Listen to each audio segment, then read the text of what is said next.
estaba usted ayer en domingo familiar y no tuvo mucha conciencia de lo que pasó en el Congreso de la República. Vamos a contárselo con detalle, la intervención del presidente, la réplica de la oposición, todo lo que se comentó en los corredores, en la trasescena, el tras bambalinas. A ver, Lizeth, comencemos con el presidente Petro. Más de 2 horas duró el discurso del presidente Gustavo Petro en la instalación de la última legislatura del Congreso de la República. El mandatario inició defendiendo su gestión y cuestionando a los integrantes del Congreso de la República que decían que no había democracia. Petro dijo que él es quien la ha defendido y que en este momento lo demuestra que se están debatiendo iniciativas como agricultura, trabajo y derecho de los trabajadores y no falsos positivos. Independiente a las posiciones políticas, amigos y amigas congresistas, aquí lo que ha habido es debate, y ya no sobre el crimen, ya no sobre la muerte, sino sobre las reformas necesarias que necesita este país para ser una gran nación. En estas mismas críticas, el presidente aseguró que este Congreso ha estado marcado por la corrupción y que por esto el 30% de los parlamentarios actualmente están en la cárcel. ¿Qué diferencia entre el Congreso de la República que yo viví y el de hoy? Ya estamos a tercer año de mi gobierno. No está el 30% de los senadores presos. Diferencia sustancial si es que queremos hablar de democracia. También defendió sus políticas y lo que vendrá este año. Una de ellas, el proyecto de justicia restaurativa que radicó anoche el ministro de Justicia Eduardo Montealegre y que entrega beneficios a los cabecillas de las bandas criminales. Qué temor de que en Colombia haya justicia restaurativa. Qué temor, yo mismo hablé con la Sala Penal de la Corte Suprema hace 2 años, deben haber cambiado algunos de sus miembros, pero creo que piensan igual, que luchar contra la impunidad general en el poder, en la parte de la justicia penal, que luchar por la eficiencia judicial implica pensar más en la verdad que en el castigo. Dijo que hay varios éxitos, uno de ellos que recibió el país con la inflación cercana al 13.12% y que ha logrado que baje más de 8 puntos. Las estadísticas del DANE dicen que recibimos un país con el 13,8% y con el 25% de crecimiento anual de los alimentos, que es peor aún, porque eso implica que se incrementa el hambre en Colombia, y creo que es la principal estadística que un gobernante puede presentar. Esa inflación la hemos bajado a 4,82. ¿Qué les puedo decir? Que hemos tenido un éxito y enorme. Además, el presidente habló de la paz del país con cifras. Dijo que 662 municipios del país no registran homicidios, no hay violencia, lo que refleja un éxito de su gobierno. En Colombia la mayoría del país está en paz. En Colombia la mayoría de los municipios no tiene homicidios. 662 municipios de Colombia no tienen homicidios. Éxito de este gobierno: ha disminuido la violencia intrafamiliar, ha disminuido el homicidio por riñas. En Colombia ha disminuido el hurto en residencia, el hurto en bancos, el hurto a motos, el hurto a vehículos.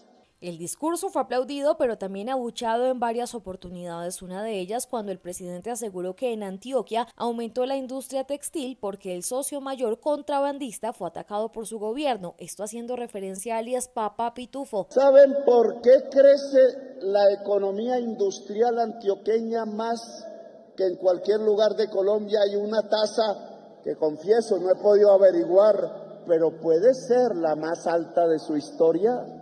Porque yo logré perseguir al mayor contrabandista de Colombia, que tenía profundos nexos con políticos en todas partes del país, incluido un político antioqueño muy famoso. El mandatario se quedó a la réplica de la oposición, sin embargo no terminó de escucharla, pues una vez culminó la representante Lina María Garrido, el jefe de Estado levantó el puño en respuesta a los argumentos de la oposición y salió del recinto en medio de nuevos gritos de los partidos, quienes le gritaban mentiroso.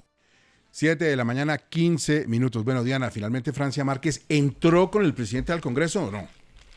No, Gustavo, no entró con el presidente Gustavo Petro al Congreso de la República como lo había hecho en las legislaturas anteriores. Esta vez ella asistió al desfile del 20 de julio junto al ministro de Defensa, estuvo ahí presente en representación del gobierno mientras el presidente Petro estaba en el desfile de Santa Marta, pero ya cuando llegó el momento de instalar el Congreso, Francia Márquez no estuvo al lado del presidente Gustavo Petro. Al presidente lo acompañó Armando Benedetti y ocupó el lugar que hasta este año había ocupado Francia Márquez. Quienes estuvieron en el Congreso, Gustavo, me narraron que Francia Márquez estuvo ahí, pero lució incómoda, que fue evidente el distanciamiento entre el gobierno nacional y que inclusive miembros de la bancada del Pacto Histórico que antes la abrazaban, la felicitaban y se tomaban fotos con ella, la saludaron muy distante. Mire, me dijeron estas palabras: me dio pesar ver a Francia Márquez ahí. Sin embargo, la vicepresidenta dijo en sus redes sociales que estaba ahí convencida de que más allá de las diferencias políticas e ideológicas, el país debía unirse y buscar consensos que beneficien al pueblo colombiano.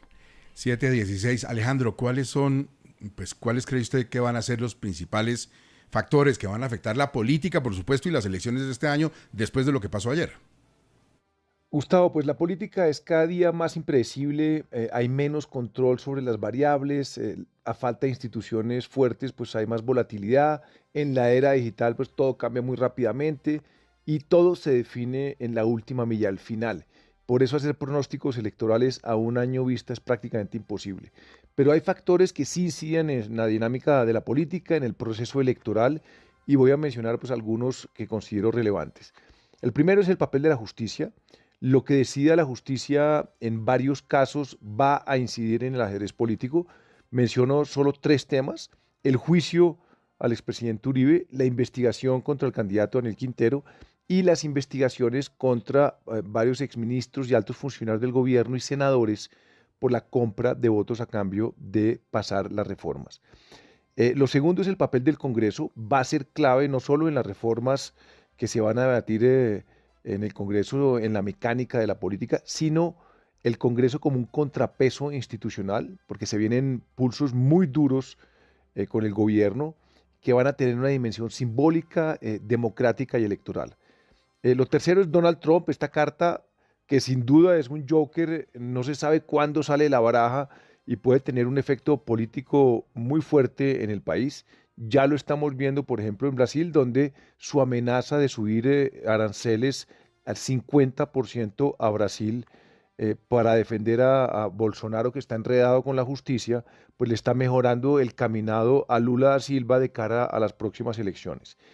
El propio presidente Petro, el tono de su discurso político, sus polémicas apariciones en público, esa narrativa polarizante y sobre todo las decisiones de gobiernos son sin duda el factor más importante, sobre todo en un gobierno que ya solo queda rodeado de yes man. Y por último, Gustavo, está tristemente la mano negra de la violencia política en Colombia. La sufrimos recientemente con el atentado al senador y candidato Miguel Uribe, la hemos sufrido demasiado tiempo en Colombia en los procesos electorales y hemos visto que este tipo de episodios trágicos de violencia le pueden dar realmente una patada al tablero en cualquier momento en estas elecciones en Colombia.